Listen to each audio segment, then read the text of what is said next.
Hello friends, তোমাদের সকলকে তোমাদের ফ্রি ইউটিউব চ্যানেল বাংলার হেল্পলাইনে স্বাগত জানাই।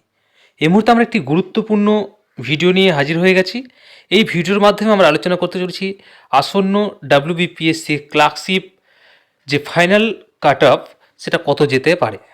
তো আমরা কিন্তু আমাদের যে চ্যানেলে কিন্তু একটা ভিডিও দেওয়া আছে, সেখানে প্রিলিমিনারির কাট অফ আমরা বলেছিলাম ইউ কোনোভাবেই 50 ক্রস করবে না। তোমরা চাইলে চ্যানেলে গিয়ে সেই ভিডিওটি দেখে নিতে পারো, কারণ প্রিলিমিনারির যে কোশ্চিন স্ট্যান্ডার্ড একটা কোশ্চিন হয়েছে, সেক্ষেত্রে কিন্তু আমি আগেই প্রেডিক্ট করেছিলাম 50-এর বেশি কোনোভাবে কিন্তু কাট অফ যাবে না। কাট অফ গিয়েছে কিন্তু 49।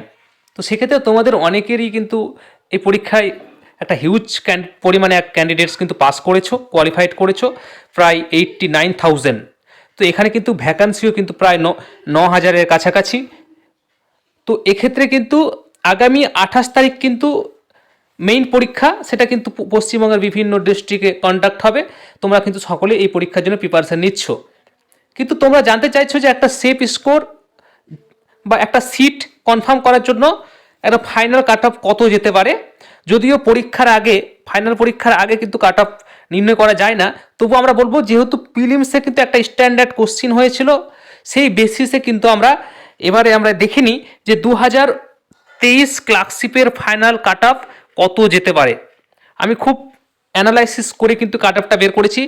এর মধ্যে এই স্কোরটা যারা টার্গেট করবে তারা কিন্তু একটা সিট কনফার্মেশন হয়ে যাবে।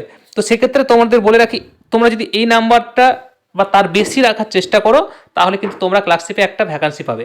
তো আমরা প্রথমে ইউআর দিয়ে শুরু করি। তো আমরা দেখবো ইউআর ক্যাটাগরির যে কাট অফ, সেটা দেখবো আমাদের প্রিলিমিনারিতে গিয়েছিল 49। এবার আমরা দেখি পার্ট 1 এবং পার্ট 2 এই দুটো মিলিয়ে এবারে কিন্তু কাট অফ যেতে চলেছে 120 প্লাস মাইনাস 5। 120-এর 5 কমও যেতে পারে, 5 বেশিও যেতে পারে। তাই তোমরা 120 থেকে 125 টার্গেট করে কিন্তু তোমরা প্রিপারেশন নাও বা তার বেশি ওঠানোর চেষ্টা করো। এই নাম্বারটা কিন্তু এবার জেনারেলের কাট অফ যেতে চলেছে। অনেকে কিন্তু বলবে যে 130-35 কিন্তু এবারে যাবে না। এবারে কোশ্চিনে যথেষ্ট স্ট্যান্ডার্ড লেভেল মেনশন করা হয়েছে এবং মেন্সের যে প্রশ্নপত্র সেখানেও কিন্তু একটা স্ট্যান্ডার্ড কোয়ালিটির কিন্তু প্রশ্ন হবে। আমরা কিন্তু মিসলেনিয়াসের মেন্সের কোশ্চিন দেখে বুঝে গেছি কিন্তু। তো সেক্ষেত্রে জেনারেলের জন্য 120 থেকে 25 একটা সেফ স্কোর, একটা ভালো স্কোর। এই স্কোরটা করলে কিন্তু একটা কিন্তু সিট পাওয়া যাবে। আমরা পরবর্তী দেখে নেব OBC A category. OBC A ক্যাটাগরির কাট অফ গিয়েছিল 48 এবং এদের কিন্তু সেফ স্কোর বা ফাইনাল কাট অফ যেতে চলেছে 117 থেকে প্লাস মাইনাস 5। 117 প্লাস মাইনাস 5 কিন্তু এরকম একটা ধরে এগাও তোমরা। ওবিসি বি বলে রাখি, ওবিসি বি এরও সেম 48, তাদেরও ওই 117 প্লাস মাইনাস 5 ধরে চলো। আমরা পরবর্তী চলে আসবো এসসি ক্যাটাগরি। এদের কাট অফ গিয়েছিল 47। তো সেক্ষেত্রে 115 প্লাস মাইনাস 5 বা 110-এর ওপরে রাখলেই কিন্তু একটা ভালো অপরচুনিটি আছে এখানে। আমরা পরবর্তী ইডাব্লিউএস ক্যাটাগরি দেখবো। ইডাব্লিউএস এর কাট অফ অনেক কম গিয়েছিল 11.5। তো সেক্ষেত্রে 85 প্লাস মাইনাস 5 কিন্তু করলেই একটা সিট কিন্তু ইডাব্লিউএস থেকে তোমরা পেয়ে যেতে পারো।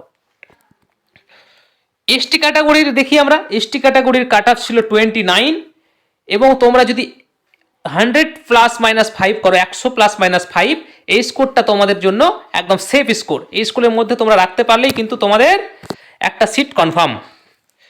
এবং আমরা পিএইচ ক্যাটাগরি যদি উল্লেখ করি, পিএইচ ক্যাটাগরির -3 কাট অফ গিয়েছিল।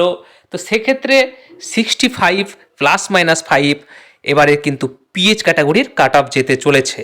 হ্যাঁ বন্ধুরা, অনেক কমই কাট অফ যাবে, কারণ ভ্যাকান্সিটা হিউজ পরিমাণে রয়েছে এবং কোশ্চিন কিন্তু 2019-এর থেকে অনেক স্ট্যান্ডার্ড লেভেল হয়েছে এবং 2019 ধরে যদি কেউ কাট অফ বের করে তাহলে কখনোই মিলবে না। সেই 2019 এবং 2023-এর প্রশ্নপত্র কিন্তু রাত দিন তফাৎ। তো সেক্ষেত্রে বলি এর বাইরে কিন্তু কাট অফ যাওয়ার সম্ভাবনা খুব কম। এই স্কোরটা আমার মনে হয়েছে যে এরকমটা স্কোর ডাব্লিউবিপিএসসি ক্লার্কশিপের ফাইনাল কাট অফ যেতে চলেছে। তোমরা কিন্তু যারা চ্যানেলে নতুন, অবশ্যই চাকরি সংক্রান্ত সকল আপডেটের জন্য চ্যানেলটিকে ফলো করবে, সাবস্ক্রাইব করবে এবং এই ভিডিওটি তোমার ফ্রেন্ড সার্কেলের মধ্যে শেয়ার করে দাও। ততক্ষণ ভালো থাকবে। দেখা হচ্ছে পরবর্তী একটি নতুন ভিডিওর সাথে।